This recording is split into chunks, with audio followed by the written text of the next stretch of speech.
உங்களுக்கு பச்சையாக கேட்டால் இதுதான், உங்களுக்கு பதவி வெறி இருக்கா இல்லையா? அதுக்கு எதுக்கு இப்படி முலாம் பூசுறீங்க? நான் பெரியாரை பார்த்தேன், அம்பேத்கரை படித்தேன், எனக்கு பாதிப்பு, இதெல்லாம் பொய். அவர் கூட்டணி கட்சிகளுக்கு சேர்ந்து அங்கே ஒரு எம்பி பெற முடியாத ஒரு இந்த கூட்டணியை நான் உடைத்து காட்டுறேன் கங்கணம் கட்டியிருப்பார். ஒரு பக்கம் அதிமுக திமுக கூட்டணி உடைக்கணும்னு நினைக்கிறாங்க, பாஜக உடைக்கணும்னு நினைக்கிறாங்க. இவங்களால முடியாதது ஆதவ அர்ஜுனா செஞ்சிருவாரா? ஆதவ அர்ஜுன் செய்வார்னா ஆதவ அர்ஜுன் ஒரு கருவி. அங்கே திமுகவில் பருப்பு வேகலை, சரி இங்கே வந்து வாங்க பார்த்தீங்க, இங்கேயும் நடக்கலை. ஸோ உங்களுக்கு ஆற்றாமை, கூட்டணி உடைத்து காட்டுகிறேன்னு சொல்லி பந்தயம் கட்டுறீங்க. மீண்டும் ஒரு முறை எனக்கோ கட்சிக்கோ நெருடல் தருகிற அளவுக்கு நீங்கள் பேசக்கூடாது. இது உத்தரவு. இந்த உத்தரவு மேலே நீங்கள் இருக்கக்கூடாது அப்படின்னு சொல்லி மிரட்டி அனுப்பிச்சிருந்தாருன்னா அவர் தலைவர். அவர் பேசின விஷயங்கள் எல்லாமே ரொம்ப அதீதமாக பேசினாலும் உண்மை தானே. கூட்டணியில் ஆட்சி பங்கு வேணும், அதிகாரத்தில் பங்கு வேணும் அப்படின்னு கேட்ட முழக்கங்களாகட்டும், தலித்துக்களுக்கு நீங்கள் வந்து இடம் கொடுக்க மாட்டீங்க. வேங்கவில் நடந்த உண்மை திமுக மறைக்கிறது, வெளியிட வேண்டியதானே? துணிச்சல் இருக்கா? அப்போ விடுதலை சிறுத்தை வளர்த்ததே திமுக தான். அது உண்டாலன்னு திருமாவளவன் மனசாட்சி தொட்டு சொல்லட்டும். எந்த அளவுக்கு கொஞ்சம் இறங்கி போகணுமோ அந்த அளவுக்கு இறங்கி போகிற தலைவராகத்தான் ஸ்டாலின் இருக்கிறார். இந்த மாதிரி சம்பவத்தில் கலைஞ்சிருந்திருந்தால் என்ன சரிங்க, திமுக விசிக அடுத்து தமிழக வெற்றி கழகமா? ஆனந்த் வந்து பொதுச் செயலர் இருக்காரு, அவர் பதவிக்கு எதுவும் குண்டு போடுற மாதிரி இருக்குது நீங்கள் கேட்குற கேள்வி. நடிகர் விஜய் வந்தும் அவரும் வந்து ஒரு ஸ்டார் கேட்டகரி, அவர்கிட்ட போய் ஒரு பெண்டாக வேலை செய்வாரா?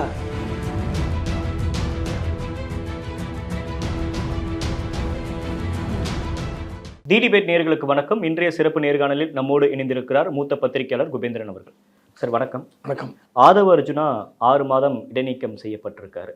தொடர்ந்து கடந்த ஒரு வார காலமாக இந்த அனைத்து சர்ச்சைகளுக்கும் திருமாவளவன் முற்றுப்புள்ளி வச்சிட்டாரா? 181வது நாள் ஆதவ அர்ஜுன் என்ன செய்ய போகிறார்? இவர் 6 மாதம் சொல்லி தற்காலிக நடவடிக்கையாக நீக்கி வைத்திருக்கிறார். ஐயோ, நம்ம ஒரு மிகப்பெரிய தலித் சமுதாயத்தின் தலைவரை அவமானப்படுத்தி விட்டோம். ஒரு தலித் மக்களுக்காக தமிழ்நாட்டில் ஒரு எழுச்சியோடு இயங்கிக் கொண்டிருக்கிற அந்த கட்சியை நாம் வந்து நிலைக்குலை செய்து விட்டோம். அதனால் 6 மாதம் ஆதவ அர்ஜுன் அப்படியே மௌன விரதமாக இருந்துவிட்டு 181வது நாள் 6 மாதம் கழித்து அண்ணன் திருமாவின் கட்டளைக்காக காத்திருக்கிறேன் அப்படின்னு சொன்னார்னா அப்போ திருமா வந்து ஆதவ அர்ஜுன் மீது வைத்திருக்கிற நம்பிக்கை அப்படியே இருக்கும், உண்மையா இருக்கும்.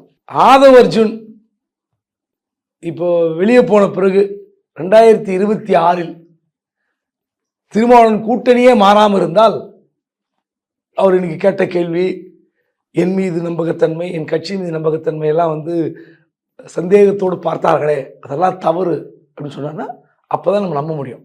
இவரை வந்து அவர் ஏமாத்தலை, இவர் ஏமாத்தலை. இந்த தலித் மக்களுக்காக உண்மையிலே ஆதவ அர்ஜுன் வந்து பாடுபட தான் காத்திருந்தார். அந்த கட்சியினுடைய தொண்டர்களுக்காக தான் அவர் வந்து குரல் கொடுத்தார். இதெல்லாம் எப்போ நம்பலான்னா, இதெல்லாம் வந்து இன்னும் ஆதவ அர்ஜுன் இந்த கட்டுப்பாட்டை மீறாமல் இருக்கணும், இவரும் கூட்டணியிலிருந்து மாறாமல் இருக்கணும். அப்போதான் அதெல்லாம் முடிவு பண்ண முடியும். ரெண்டுமே நடக்கும் நம்புறீங்களா, இல்லை ரெண்டுமே நடக்காதுன்னு நம்புறீங்களா, இல்லை இது ஒன்று நடக்காது நம்புறீங்க? என்ன கேட்டால் எப்படி தம்பி, நான் எப்படி முடிவு பண்ண முடியும் எது நடக்கணும்? அரசியலில் வந்து நீங்கள் இல்லை, இந்த பக்கம் 2026லையும் திமுக கூட்டணி தான், அதில் எந்த மாற்று கருத்தும் இல்லை அப்படின்னு திருமாவளவன் உறுதியாக இருக்கிறாரு. 6 மாதம் அமைதியாக இருப்பாரா? இல்லை, உறுதியாக இருக்கிறார்னா இவர் ஆரம்பத்திலே இந்த விஷயத்தை தவிர்த்திருக்க முடியாதா? ஆதவ அர்ஜுன் இப்படி பேசுகிறார், இப்படிலாம் செயல்படுகிறார், பேட்டி கொடுக்கிறார், எக்ஸ் தளத்தில் வந்து தன்னுடைய கருத்தை இப்படிலாம் பதிவு செய்கிறார் அப்படின்னும் போது நீங்கள் வந்து ஏன் அதை வந்து அவர் வந்து வளர விட்டார்? யாரும் இப்போ நம்ம திருமாவளவனை நம்ம வந்து தவறாக சித்தரிக்கல. அவருடைய கட்சி, அவருடைய உரிமை, அவங்களோட தொண்டர்களுடைய உரிமை. அவங்க வந்து திமுகவோட இருக்கணுமா, அதிமுகவோட போகணுமா, இல்லை வேறு கூட்டணி அமைக்கணுமான்றது அவர்களுடைய உரிமை. நான் அதை சொல்ல வரல. ஆனால் இந்த சர்ச்சைக்கெல்லாம் வெறும் ஆதவ அர்ஜுன் மட்டும்தான் ஆரம்ப புள்ளி என்று சொல்ல நான் ஏற்க மாட்டேன். அதுதானே சார் ஆரம்ப புள்ளி. யாரு கூட்டணி ஆட்சியும் பங்கு கேட்டால் தப்பா, நீங்கள் சேர்ல உட்காரக்கூடாதுன்னு சொல்கிறது எந்த அளவுக்கு தப்போ அதே மாதிரி கேட்கறது தப்புன்னு சொல்கிறீங்க அப்படின்னு ஆதவ அர்ஜுனோட பேட்டி அதுலேருந்து தானே சார் தொடருது எல்லாமே. அதான் சொல்கிறேன். அது வந்து திருமாவளவனுடைய கட்டுப்பாட்டை மீறி அவர் ஏன் பேசணும்? அவர் ஒன்று தலைவர் சொல்லி நான் பேசணும், இல்லை தன்னிச்சாக நான் பேசிக்கொண்டு தொடர்ந்து பேசிக்கொண்டிருக்கிறார், தொடர்ந்து செயல்படுகிறார். அந்த அம்பேத்கர் நூல் வெளியிட்டதால என்ன பேசினார்? என்ன மன்னராட்சின்லாம் பேசுறாரு, மன்னராட்சின்னு பேசுறாரு, ஒரு தலித்த பொது தொகுதி நிக்க வைக்க உங்களுக்கு இது இல்லை முடியலங்கிறாரு. அப்புறம் வந்து ஒரு சினிமாவை வந்து குடும்பமே ஆளுது, ஒரு தமிழ்நாட்டுடைய 4000 கோடி ரூபாயில் இருக்கிற சினிமா துறை ஒரு சினிமா நிறுவனம் கட்டுப்படுத்துகிறது, இப்படிதான் பேசுறாரு. இதெல்லாம் எப்ப தெரியும் அவருக்கு? அந்த 24 நிமிடம் பேசினார்ல, அது ஏதாவது அம்பேத்கரை பத்தி பேசினாரா? கொஞ்சம் யோசித்து பாரு. தன்னை பற்றி தான் பேசுகிறார், தன்னை பற்றி தான் சுயபுராணம் பாடுகிறார், தன்னை அரசியலில் நிலைநிறுத்துவதற்கு தான் ஒரு பெரிய ஆள் நினைக்கிறார். அவர் எப்படி வேணா இருக்கட்டும், யாரும் நம்ம வந்து ஒவ்வொருத்தருடைய தரத்தையோ திறமையோ நம்ம குறைத்து மதிப்பிடவில்லை. ஒவ்வொருத்தர்கிட்ட ஒரு அதி தீவிரமான ஒரு பணியாற்றக்கூடிய செயல் திறமை இருக்கலாம், அல்லது சிந்தித்து இதெல்லாம் எப்படி பயணிக்க முடியும், நம்ம அந்தந்த வகையில் நம்ம வந்து செயலாற்றுவதற்கு ஒரு பெரிய ஸ்ட்ராட்டஜியாக இருக்கலாம். ஆனால் அப்படிப்பட்ட நபரா ஆதவ அர்ஜுன்? என் திருமாவளவனுக்கு தெரியாதா? 15 வயதில் என் அம்பேத்கர் நான் பாதித்தேன், பெரியாரை பாதித்தேன், நான் கல்லூரியில் படிக்கும்போது என்னுடைய பேராசிரியர் விவாதிப்பேன், நான் ஒரு பெரிய நக்சலா மாறணும், மாவோயிஸ்டா மாறணும்னு நினைச்சேன், இப்படிதான் நினைச்சவரு ஏன் மாறல? எதுக்கு ஆசைப்பட்டீர்கள்? எதற்குத்தானே ஆசைப்பட்டீர்கள்? ஒரு எம்பிக்கு தானே ஆசைப்பட்டீங்க. தலித் மக்களுக்காக நான் பாடுபட வேண்டும், எனக்கு இந்த ஜாதி, என்னுடைய தாயார் மறைவுக்கு பிறகு இந்த ஜாதி எவ்வளவு பெரிய தடையாக இருந்தது உணர்ந்தேன். சரி, கரெக்டு. என்ன பண்ணீங்க? ஒரு 10 ஆண்டு காலம் உங்களுடைய பணிகளை பார்த்து தமிழ்நாடு ஸ்தம்பித்து போயிருக்கணும். அப்படி ஏதாவது ஒரு சம்பவம் இருக்கா? தலித் மக்களை வந்து முன்னேற்றுவதற்கு நீங்கள் செயல்பட்ட ஏதாவது ஒரு ஸ்கீம் சொல்லுங்க.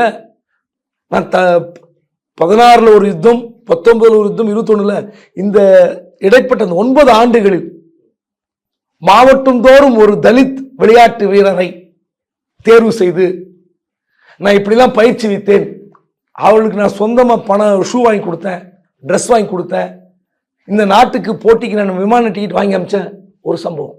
அல்லது நீ இந்த நான் என்ன இப்போ கேட்குறேன், நான் வந்து தலித் அல்லாத ஒருவர் தலித் மக்களின் சுதந்திரத்திற்கும் அல்லது மேம்பாட்டுக்காக பாடுபடுகிறேன்னு சொன்னால் எம்பி பதவிக்கு நான் ஏன் ஆசை பண்ணணும்? என்ன பண்ணிடணும்? அந்த கட்சி வந்து இது 6 எம்எல்ஏக்கள் பெறுகிற கட்சி அல்ல, 2 எம்பிகள் வைத்திருக்கிற கட்சி அல்ல, இது குறைந்தது 8 எம்பி 25 எம்எல்ஏ வைத்திருக்க வேண்டிய கட்சி. எனக்கு அரசியல் பதவியில எல்லாம் ஆசையாக கிடையாது. நான் இந்த கட்சியை நான் வந்து எப்படி தூக்கி காட்டுற மாதிரி ஒரு சேலஞ்ச் பண்ணி காட்ட வேண்டியதானே? இல்ல, அதற்கான யுக்திகள் தானே. ஆட்சியிலும் பங்கு, அதிகாரத்திலும் பங்கு, திமுக கூட்டணியால தான் பலமா இருக்கு அப்படின்னு பேசுனது எல்லாமே அதோட வெளிப்பாடு தானே சார். கட்சி அடுத்த கட்டத்துக்கு கொண்டு போகக்கூடிய வெளிப்பாடு நீங்க பாக்கலையா? 2021ல் நீங்க வந்து யாருக்காக உழைச்சிங்க? திமுகவுக்காக. அப்போ நீங்க கூட்டணியில விடுதலை சிறுத்தை கொண்டு வந்தது நீங்க தானே வச்சுப்போமே. விடுதலை சிறுத்தை கட்சி கொண்டு வந்து திமுகவுடன் கூட்டணி வைத்து நீங்களே வச்சுங்க. அப்போ நீங்க ஏன் இந்த கட்சிக்கு ஒரு கூட்டணியில பொறுப்பு வேணும், அதிகாரத்தில் பங்கு வேணும், ஏன் நீங்க அப்போ தூண்டி விடல விடுதலை சிறுத்தை கட்சியை? நீங்க வந்து நீங்க 2019ல் வேலை பார்த்தீங்க, 2021 வேலை பார்த்தீங்க. ஆனா உங்களுக்கு ஆசை, அரசியல் ஆசை, நீங்கள் பதவி பிடிப்பதில் ஆசை இருந்தது. அங்க திமுகல பருப்பு வேகல. சரி, இங்க வந்து வாங்க பார்த்தீங்க, இங்கேயும் நடக்கல. ஸோ உங்களுக்கு ஆற்றாமை, கூட்டணி உடைத்து காட்டுகிறேன்னு சொல்லி பந்தயம் கட்டுறீங்க. திமுக கூட்டணியிலிருந்து விடுதலை சிறுத்தை உடைத்து கொண்டு வெளியே செல்வது, அது நான் ஆரம்பத்தில் சொன்னேன். 6 மாதம் அவர் சும்மா இருப்பாரா? என்ன செய்வார்னு நினைக்கிறீங்க சார்? திமுக கூட்டணி உடைக்கிறதா அவரோட பிரதானமா இருக்கும்னு நினைக்கிறேன். நிச்சயமா இருக்கும். தனக்கு எம்பி தராத இந்த திமுகவை அவர் கூட்டணி கட்சிகளுக்கு சேர்ந்து அங்க ஒரு எம்பி பெற முடியாத ஒரு இந்த கூட்டணியை நான் உடைத்து காட்டுறேன்னு கங்கணம் கட்டியிருப்பார். ஒரு பக்கம் திமுக கூட்டணி உடைக்கணும்னு நினைக்கிறாங்க, பாஜக உடைக்கணும்னு நினைக்கிறாங்க. இவங்களால முடியாதது ஆதவ அர்ஜுனா செஞ்சிருவாரா? ஆதவ அர்ஜுன் செய்வார்னா, ஆதவ அர்ஜுன் ஒரு கருவி. அவர் பின்னாடி இருக்கிறது அதிமுகவா பாஜகவான்னு யாருக்கு தெரியும்? நிச்சயமாக ஏதோ ஒரு சக்தி ஆதவ அர்ஜுன் பின்னாடி இருக்குது. சரிங்களா?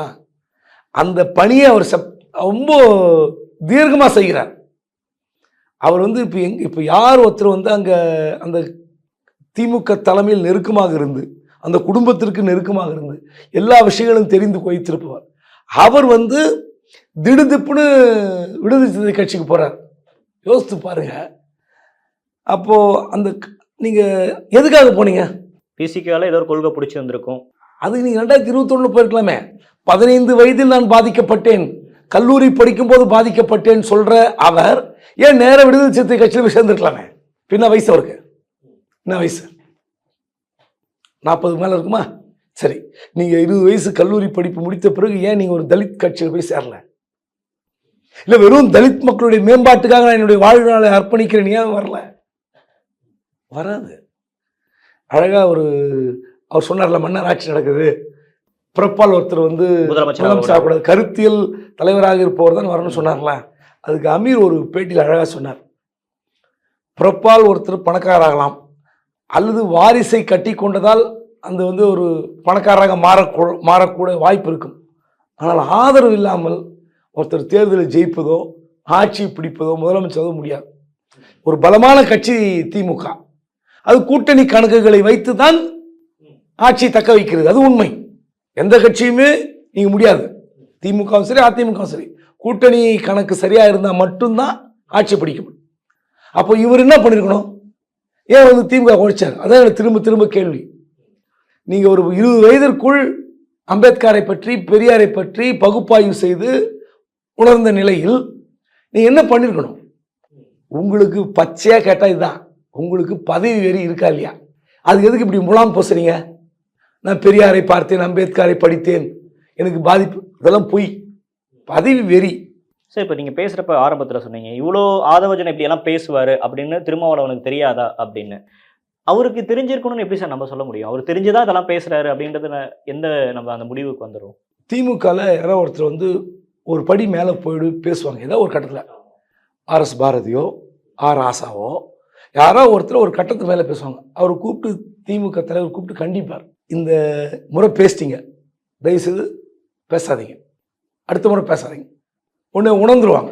சேம் அடுத்த பேட்டியிலே அடுத்து மாத்தியெல்லாம் சொல்லுவாங்க, நான் அப்படி வேற ஒரு அர்த்தத்துக்கு சொன்னேன், ஆமா தவறாக புரிந்து கொள்ளப்பட்டது, நேர்வா பேசினாரு, ஆமா தவறாக புரிந்து கொள்ளப்பட்டது, அதை நீங்கள் அப்படி எடுத்துக்கொள்ளக்கூடாதுன்னா அந்த பல்ட்டி அடிப்பாங்க. ஆமா. ஆனா இவர் வந்து ஒரு முறை கூட அப்படி ஏதாவது எங்கேயாவது மாற்றி நான் சொல்வது தவறாக புரிந்து கொண்டார்கள் மீடியாக்கள் சொன்னாரா? ஏன் சொல்ல? காரணம் அதுதான். திருமாவளவனுக்கு அவர் ஒரு அகசை காட்டி விட்டார். நீங்கள் வந்து ஒரு தமிழ்நாட்டுக்கான தலைவர் அல்ல, இந்தியாவுக்கான தலைவர். நீங்கள் பார்த்தீங்கன்னா ஆதவர்ஜன் வந்த பிறகு தான் கர்நாடகாவில் போய் போட்டிடுறது, மகாராஷ்டிராவில் போட்டிடுறது, கேரளாவில் போட்டிடுறது, எவ்வளோ ஓட்டு வாங்கினீங்க நீங்கள்? தமிழ்நாட்டில் உங்களோட வாக்கு வங்கி எத்தனை? நான் வந்து அந்த கட்சியை குறைத்து மதிப்பிடவில்லை. ஒவ்வொரு கட்சிக்கும் ஒரு பலம் இருக்குது. அதிமுகவுக்கு ஒரு பலம் இருக்குது, திமுகவுக்கு ஒரு பலம் இருக்குது, கம்யூனிஸ்டுக்கு ஒரு பலம் இருக்குது. அந்த பலம் என்ன உங்களுக்கு தெரியுமில்ல? எத்தனை வாக்கு சதவீதம் எத்தனை உயர்ந்திருக்கிறதுன்றது உங்களுக்கு தெரியும். ஒவ்வொரு கட்சி ஆரம்பித்தது இது வரைக்கும் யோசித்து பாருங்கள். நீங்கள் தமிழ்நாட்டிலே ஒரு 12-13% ஓட்டு வாங்கலை. நீங்கள் இடுக்கியில் நிற்கிறீங்க, கர்நாடகாவில் நிற்கிறீங்க, மகாராஷ்டிராவில் போய் நிற்கிறீங்களே, அது நியாயமா? உங்களுடைய உயரம் உங்களுக்கு தெரிய வேண்டாமா? ஒரு கட்சி அடுத்த கட்டத்துக்கு போகணும்னு ஒரு தலைவர் யோசிக்கிறது என்ன சார் தப்பு இருக்கு? நீங்க தமிழ்நாட்டில் நீங்க 6லிருந்து 12 எம்எல்ஏ ஆவாங்க, 12லிருந்து 24 எம்எல்ஏ ஆவாங்க. ஒரு தமிழ்நாட்டில் ஒரு கொடுத்தா தானே சார் ஆவாங்க, அந்த சீட்டை கொடுக்காம ஆவாங்க. அதுக்கு சீட்டை கொடுக்கறது கொடுக்காது போறது நம்ம உங்க கையில் இருக்கா? நீங்க யார் கையில் இருக்கு? ஓட்டு உங்களோட வாக்கு சதவீதத்தில் இருக்கு. இப்போ திமுக விஜயகாந்த் கட்சி வந்து 2016 ஏங்கி இருந்தது. எத்தனை சீட்டு கேட்டிருப்பாங்க நினைக்கிறீங்க? 2011 41 இடத்தை வந்து அதிமுக இடம் கேட்டு பெற்றார்கள். இங்கே 2014 இருக்கும், கூடுதலாயிருக்குமா இல்லையா? பழமொழி பாலில் விழப்போகிறதுன்னு சொன்னார் கலைஞர். அப்போ குறைஞ்சது 41 இருக்கலாம், இல்லை கூடுதலாக இருக்கலாம். அப்போ எதை வச்சு தீர்மானிக்கிறார்? இன்னைக்கு வந்து விஜயகாந்த் கட்சி வந்து பெரிய ஸ்கேலிங் லெவலில் இன்க்ரீஸ் ஆகலை. இந்த விஜயகாந்த்ன்ற ஒருத்தர் வந்தால் போதும் என்று திமுக விரும்பியது. அதுதான் முக்கியம். சீட்டு நீங்கள் கூடுதலாக வாங்குறது உங்ககிட்ட தான் இருக்குது, உங்கள் வாக்கு வங்கி பொறுத்து தான் இருக்குது. அதை விட்டுட்டு நான் வந்து தமிழ்நாட்டிலே வந்து என்னால் வந்து கோல் வச்ச முடியல, எம்எல்ஏக்களை பெற முடியல, எம்பிக்களை பெற முடியல, யாரோ ஒருத்தர் பேச்சை கேட்டுக்கொண்டு நான் வந்து அடுத்த மாநிலங்களுக்கு போகிறேன்னு சொல்லி 6 மாநிலங்களுக்கு போய் போட்டியிடுகிறேன்னு சொல்லி போகிறதெல்லாம் திருமாவளவனுக்கு தேவையா?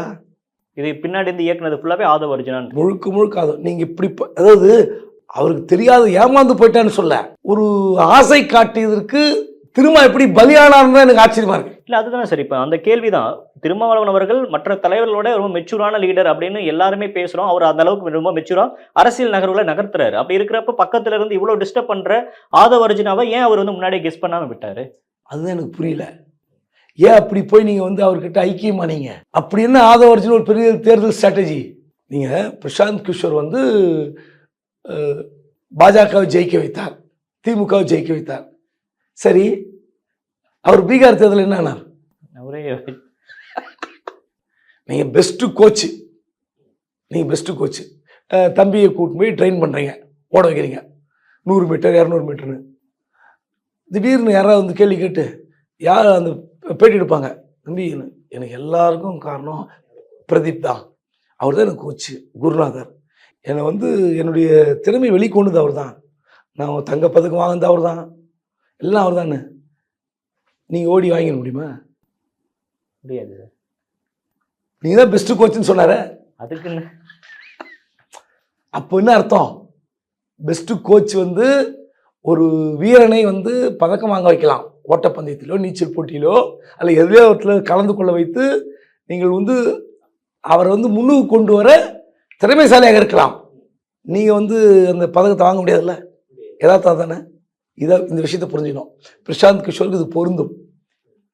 நான் வந்தால் திமுக ஜெயிக்கும், நான் வந்தால் பாஜக ஜெயிக்கும், நீ கட்சி ஆரம்பிச்சேன்னானே அது இப்போ ஆதவ அர்ஜுனுக்கு பொருந்தும். இது பொருந்தும். இது வந்து எல்லாருக்கும் அப்படி தலையில் ஒரு பெரிய கிரீடம். நம்ம ஏதோ வந்து வந்த உடனே வந்து கட்சி தூக்கி நிறுத்திடுவோம். இல்லை, இவர்கிட்ட பெரும் பணக்காரர், அதாவது பெரும் பணக்காரர், அந்த பணத்தை வைத்துக்கொண்டு அவர் சில சித்து விளையாட்டுகள் செய்து கொண்டிருந்தார், அவ்வளோதான். சில நேரங்களில் வந்து ஒரு பணக்காரர்களுக்கு சில லாட்ரி சீட்டில் பரிசு மாதிரி விழும். அதில் வந்து ஒரு எம்பி பதவி கிடைக்கலாம், திடீர்னு ஒரு மத்திய அமைச்சர் ஆகலாம். ஆனால் அது எல்லா நேரத்துலையும் எல்லாருக்கும் கிடைக்காது. சார் சேம் டைம் இந்த ஆதவ அர்ஜுனா இடைநீக்கம் செய்யப்பட்டிருக்காருல்ல, எந்த ஒரு முடிவு சரின்னு நினைக்கிறீங்களா, இல்லை ரொம்ப காலம் தாழ்ந்த ஒரு முடிவு அப்படின்னு நம்புறீங்களா நீங்கள்? காலம் தாழ்ந்த முடிவா சரியான முடிவான்றதுல இல்லை. ஒரு கட்சியில் இருக்கவர் அவர் ஏன் கட்டுப்பாடாக இல்லை, தலைவர் வந்து நான் யார் கட்டுப்பாட்டிலும் இல்லை என்று மாறி மாறி சொல்லி கொண்டுதான்ல, இன்னும் யாரும் கட்டுப்பாட்டில் வைக்க முடியலன்னு சொன்னார்ல. இவங்க 2 பேரும் சேர்ந்து ஆடுகிற நாடகம் நான் ஒரு தடவை பேட்டியில் சொன்னேன். ஆமாம், எனக்கே கொடுத்தீங்க. ஆமாம், அப்படி இருக்கும்போது இது காலம் தாழ்த்தி எடுக்கிற முடிவுலாம் சொல்லக்கூடாது. நீங்கள் கட்சின்னு வந்தால் ஒரு கட்டுப்பாட்டில் இருக்கணும். கூட்டணி எந்த கூட்டணியில் இருக்கணும்? திமுக கூட்டணி. திமுக கூட்டணியில் இருக்கிறீங்க, திமுக கூட்டணி பற்றி விமர்சிக்கிறீங்க. நீங்கள் தம்பி, நீங்கள் விஜயுடைய நிகழ்ச்சியில் போய் பங்கேற்க போகிறீங்க, மீண்டும் ஒரு முறை எனக்கோ கட்சிக்கோ நெருடல் தருகிற அளவுக்கு நீங்கள் பேசக்கூடாது, இது உங்கள் உத்தரவு, இந்த உத்தரவு மேலே நீங்கள் இருக்கக்கூடாது அப்படின்னு சொல்லி மிரட்டி அனுப்பிச்சிருந்தாருன்னா அவர் தலைவர். இப்போ திமுக கூட்டணியில தானே விசிகா இருக்கு. திமுக கட்சிக்காரர் ஆதவ அர்ஜுனா பேச முடியாது இல்லை, அந்த மேடையில் ஆகட்டும், அவர் தொடர்ந்து அவர் வச்சக்கூடிய கருத்துக்கள் எல்லாமே அவர் ஒரு கிரவுண்டில் பார்க்குறாரு. நீங்கள் சொல்கிற மாதிரி அவர் வந்து வியாபாரத்துக்காகவே பிசிகாவை பயன்படுத்திக்கிட்டாரு அப்படின்னாலும் கூட அவர் பேசின விஷயங்கள் எல்லாமே ரொம்ப அதீதமாக பேசினாலும் உண்மை தானே. கூட்டணியில் ஆட்சி பங்கு வேணும், அதிகாரத்தில் பங்கு வேணும் அப்படின்னு கேட்ட முழக்கங்களாகட்டும், தலித்துக்களுக்கு நீங்கள் வந்து இடம் கொடுக்க மாட்டீங்க, திருமாவளவனை வந்து தலித்துக்கள் அதிகம் வசிக்கக்கூடிய தொகுதிகளுக்கு மட்டும்தான் பிரச்சாரத்தை கூட்டிட்டு போறீங்க, இந்த பேச்சுக்கள் எல்லாமே அவரோட யதார்த்தத்தை பிரதிபலிக்கிறாரு அப்படின்னு தானே நம்ம பார்க்கணும். ஒரு கட்சியில் நான் 2 MP 4 MLA வைத்திருக்கிற அந்த விடுதலை சிறுத்தை கட்சிக்கு நீங்கள் வழிகாட்டுற விஷயம் என்ன சொல்லணும்? உங்களோட பேச்சும் வந்து எழுத்தும் வந்து அப்படி தானே இருக்கணும். சரி, நீங்கள் வந்து விகடன் நிறுவனத்துக்கு நீங்கள் தான் வந்து இந்த புத்தகத்தை வெளியிடுவதற்கான எல்லா விஷயத்தையும் நீங்கள் முன்னேற்பாடு செய்கிறீங்க, வாய்ஸ் ஆஃப் காமன். ஆமாம். அப்போது இந்த நூல் வெளியீட்டு வழக்கு திருமாவளவன் 1 வருஷத்துக்கு முன்னாடியே வந்துட்டார். அப்போ இவரை வைத்து நடத்துவதற்கு ஏன் ஆசைப்படல? ஆதவ அர்ஜுன் கேட்குறேன். நீங்கள் விஜய் வந்தோடனே ஏன் போய் அந்த மேடையில் கலந்துக்கிறீங்க? ஏங்க, என்னுடைய கட்சி தலைவர் வைத்து நடத்த வேண்டிய நிகழ்ச்சியை நான் இன்னொரு கட்சி தலைவர் வந்து இந்த நிகழ்ச்சியில் ஏற்க மாட்டேன், அவர் பங்கேற்கல, நானும் பங்கேற்கல, நான் ஸ்பான்சர் பண்ணது உண்மை வச்சுக்க, நீங்கள் நான் வரமாட்டேன்னு சொல்ல வேண்டியதானே. சரி, மேடைக்கு போயிட்டீங்க. அங்கே போய் ஏதோ அம்பேத்கர் இவர் தான் கண்டுபிடிச்ச மாதிரியும், ஏதோ விஜய் தான் வந்து அம்பேத்கரை வந்து முன்னிறுத்துறது மாதிரியும் அவர் பேசுகிறார். தலித் அல்லாத ஒருவர் ஒரு அம்பேத்கரை பற்றி நூல் வெளியிடுவதுதான் பொருத்தமாக இருக்கு அப்படிங்கிறார். தமிழ்நாட்டில் இதுக்கு முன்னாடி வந்து அம்பேத்கரை பற்றி யாருக்கும் தெரியாதா? சரி, அது கூட பரவாயில்ல, ஏதோ ஒரு பேசிட்டு போங்க. இங்கே தமிழ்நாட்டில் வேங்கை வயல் என்ற ஒரு சம்பவம் நடந்தது, அதை பற்றி நீங்கள் பேச வேண்டும் அப்படிங்கிறார். உடனே விஜயும் பேசுறார், ஆமாம் அப்படிங்கிறார். நான் கேட்குறேன், இதே திருமாவளவனை அழைத்து கொண்டு சென்று அங்கே வேங்கவையில் என்ன நடந்தது? நீ தேர்தல் ஸ்ட்ராட்டஜி தானே, மக்கள் கருத்து கணிப்பில் எடுத்து மக்கள் யாருக்கு ஓட்டு போடுவார்கள், எந்த கட்சி பலமாக இருக்கிறது, திமுகவுக்கு நான் உழைத்தேன். ஏன் வேங்கவையில் ஒரு தேர்தல் இந்த வேங்கவையில் சம்பவத்தை குறித்து ஒரு சர்வே எடுத்து, ரகசிய சர்வே எடுத்து யார் தவறு செய்தார்கள் ஒரு ஸ்ட்ரிங் ஆப்ரேஷன் பண்ண வேண்டியதானே? அந்த ஸ்ட்ரிங் ஆப்ரேஷன் பண்ணி திருமாவளவன் கொடுத்து அதை வெளியிட வேண்டியதானே? வேங்கவையில் நடந்த உண்மை திமுக மறைக்கிறது, வெளியிட வேண்டியதானே? துணிச்சல் இருக்கா? ஏன் செய்யல? இன்னொரு அதாவது புது கட்சி, அந்த கட்சி அன்டெஸ்டட் பார்ட்டி, அந்த கட்சி தலைவர்கிட்ட போய் வேங்கவேல் சம்பவத்தை நீங்கள் பேச வேண்டும், அதை கையில் எடுக்க வேண்டும் என்று சொல்கிற ஆதவ் அர்ஜுன் உண்மையிலே அந்த வேங்கவேல் மக்களுக்காக பாடுபடக்கூடிய தலைவராக இருக்கிற விடுதலை சிறுத்தை கட்சி, உங்க கட்சி, அவரை கூட்டிட்டு போய் அங்க ஒரு போராட்டம் ஆர்ப்பாட்டம் உண்மையை கண்டுபிடிப்பதற்கு உங்களால முடியல. அங்க திமுக பத்தி கிழிக்கிறதுக்கு உங்களுக்கு ஒன்றும் வக்கு இல்லை. நீங்க போய் விஜய் கலந்து நிகழ்ச்சியில் நீங்க கண்டுபிடிக்கணும், போய் விஜய் கிட்ட பொறுப்பை படிக்கிறீங்க. சார், இப்போ நேரடியாக அடுத்த கேள்வி என்னோடது, இந்த ஆதவ் அர்ஜுனா நீக்கப்பட்டதற்கு பின்னாடி திமுக அழுத்தம் கொடுத்துருக்கு அப்படின்னு பார்க்குறீங்க. ஏன்னா நிறைய பேட்டியில் திமுக சைடில் சொல்லிட்டாங்க, நாங்கள் அப்படிலாம் அழுத்தம் கொடுக்கல, அழுத்தம் கொடுத்தாலும் அதுக்கெல்லாம் இது பண்ணுற தலைவர் திருமா கிடையாது அப்படின்னு விளக்கம் கொடுத்துருக்காங்க. திருமாவளவன் இன்னைக்கு அதை சொல்லிட்டாரு. பட் இருந்தாலும் ஒரு பத்திரிகையாளராக நீங்கள் இந்த விவகாரத்தை எப்படி பார்க்குறீங்க? ஏதோ அழுத்தம் தரப்பட்டிருக்கா? திமுக அழுத்தம் கொடுத்தா இல்லைன்னா அது நேரடியாக நமக்கு எப்படி தெரியும்? தெரியாது. நிச்சயமாக யார் அழுத்தம் கொடுத்திருப்பார்கள்? விடுதலை சிறுத்தை கட்சிகளுக்கு 2ஆம் கட்டத்தில் இருந்தால் அழுத்தம் கொடுத்தார்கள். ஆளுநர் ஷானவாஸ், திருப்பூர் பாலாஜி, வன்னியரசு, சிந்தனை செல்வன், இவர்கள் தான் போய் அழுத்தம் கொடுத்திருப்பார்கள். நீங்க தப்பா போறீங்க, தப்பா பேச வைக்கிறீங்க, அவருடைய கருத்துன்னு சொல்லி பேச வைக்கிறீங்க, தனி மனித சுதந்திரம் பேச வைக்கிறீங்க. கருத்து சுதந்திரம் இது அல்ல. யார் அழுத்தம்? திமுக அல்ல. அப்ப அந்த பாலாஜி, சிந்தனை செல்வன், வன்னியரசு, ஆளுநர் ஷானவாஸுக்கு திமுக அழுத்தம் கொடுக்கப்பட்டதா அப்படின்னு ஒரு அடுத்த கேள்வி வரலாம். தெரியாது. அப்ப எங்கள் கூட்டணியில் இருந்து கொண்டு அவர் விஜய் நடத்துகிற மாநாட்டில் அவர் ஒன்று பேசுறார். திராவிட மாடல் என்பது ஒரு போலி, ஒரு பொய்யான மாடல், அந்த பெயரை வைத்துக் கொண்டு ஒரு குடும்பம் கொள்ளையடிக்கிறது அப்படின்னு சொன்னா அதுக்கு பதில் சொல்ல வேண்டிய பொறுப்பு கூட்டணி என்ற முறையில் விடுதலை சிறுத்தை கட்சிக்கு இருக்கு. இப்போ உங்க ஒண்ணு வேண்டாம், 2 MP ஜெயிக்க வச்சாங்கல்ல, நான் எப்பயும் உங்ககிட்ட சொன்னேன், எவ்வளவு செலவு பண்ணியிருப்பாங்க திமுக? ஆட்சி அதிகாரத்தில் இருக்கிற திமுக செலவு செய்திருக்கிறது.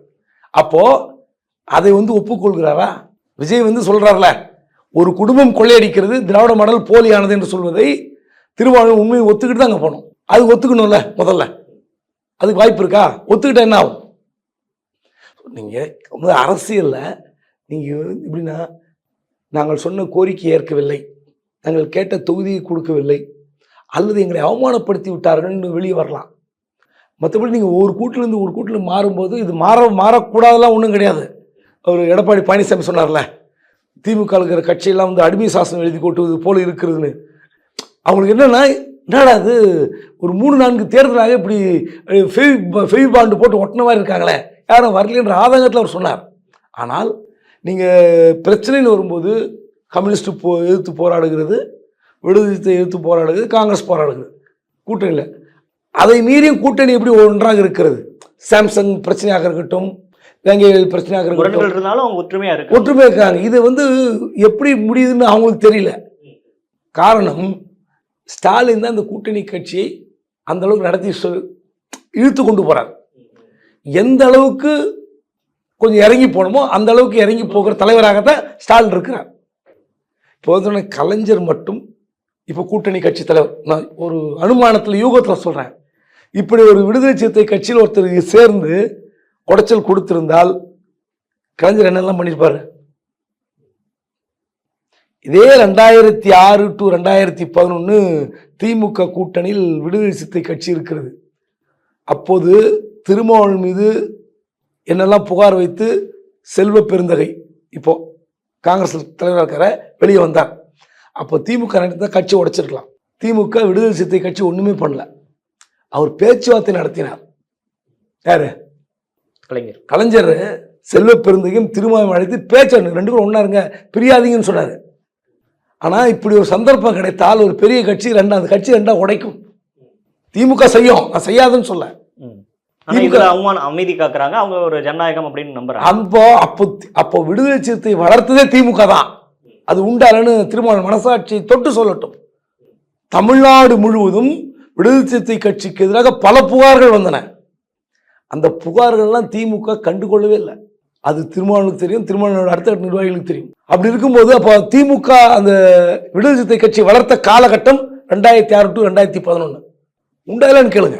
அது மறுக்க மாட்டார், திரும்ப நிச்சயமா மறுக்க மாட்டார். அப்படி இருக்கும்போது நீங்க இந்த முறை இந்த மாதிரி சம்பவத்தில் கலைஞ்சிருந்திருந்தால் நிலைமை தலைகளாக இருக்கும். சார் சேம் டைம் ஆதவ அர்ஜுனாவோட அடுத்த இலக்கு இப்பயோ எல்லாரும் பேசிட்டு இருக்காங்க. அவர் வந்து தமிழக வெற்றி கழகத்துக்கு போக போறாரு, அல்லது விஜயோட அவர் இது பண்ண போறாரு அப்படின்னு சொல்லிட்டு.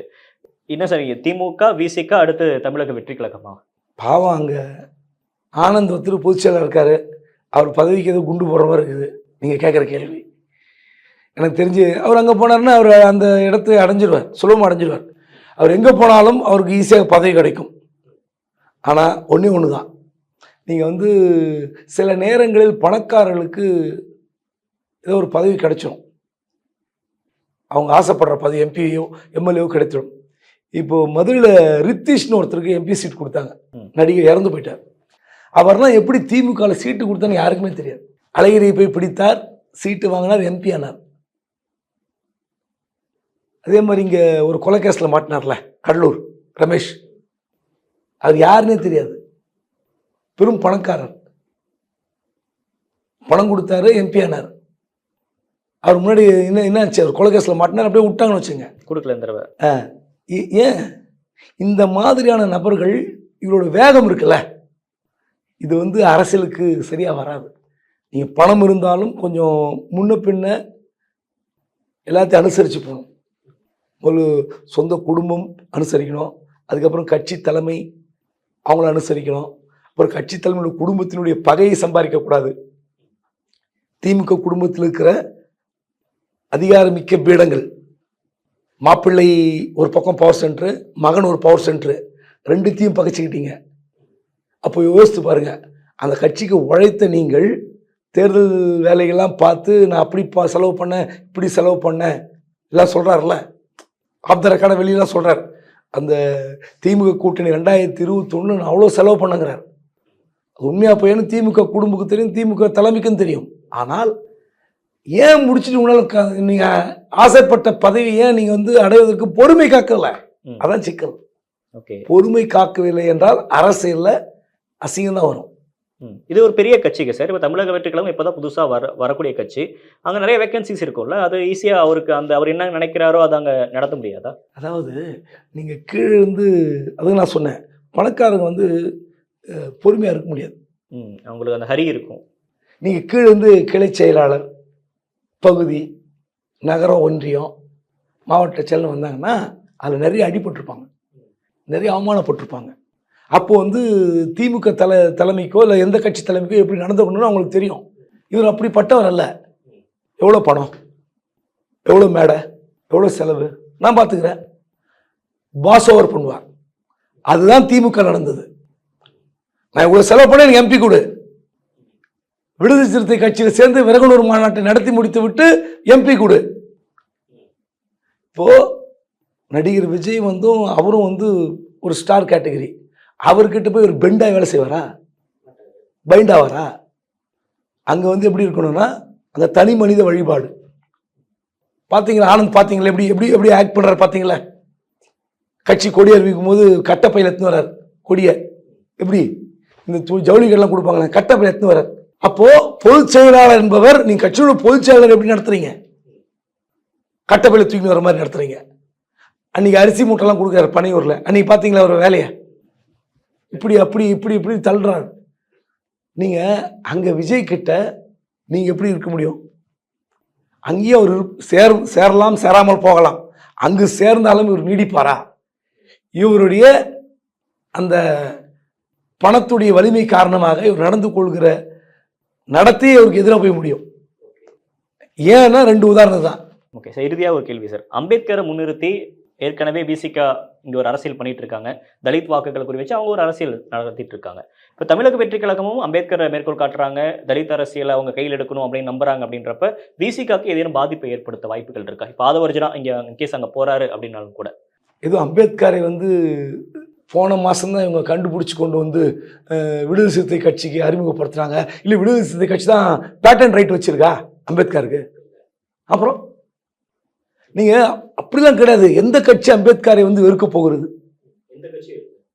ஏங்க வடார்காடு மாவட்டத்துக்கு வடார்காடு அம்பேத்கர் மாவட்டம் என்று வைத்த கட்சி திமுக.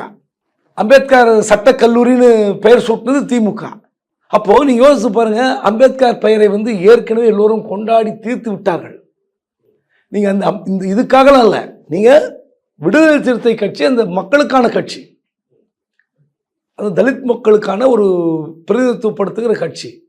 நீங்கள் தமிழ்நாட்டில் பல்வேறு ஒடுக்கப்பட்ட சமுதாயத்துக்கு கட்சி இருக்குது. ஆனால் அதில் பேசக்கூடிய ஒரு பெரும்பான்மையான கட்சி விசிகா. நீங்கள் வேறு யார்? புதிய தமிழ் இருக்குது, பட் இந்த அளவுக்கு பவர்ஃபுல்லாக இருக்கா? ரெண்டு பேரை சொல்லலாம். புதிய தமிழ் டாக்டர் கிருஷ்ணசாமி, அவர் அந்த சமுதாய மக்களுக்காக ஒரு வலிமையாக போராடக்கூடியவர். ஆனால் அவர் ஏன் அந்த சவுத்தில் வந்து நீங்கள் திருச்சிக்கு அந்த பக்கமாக அந்த மக்கள் இருக்காங்க, ஏன் ஒரு பெரிய பவர்ஃபுல் லீடராக வர முடியல? ஏன் வர முடியல? அப்போ அந்த மக்களை அவர் ஏற்கலை.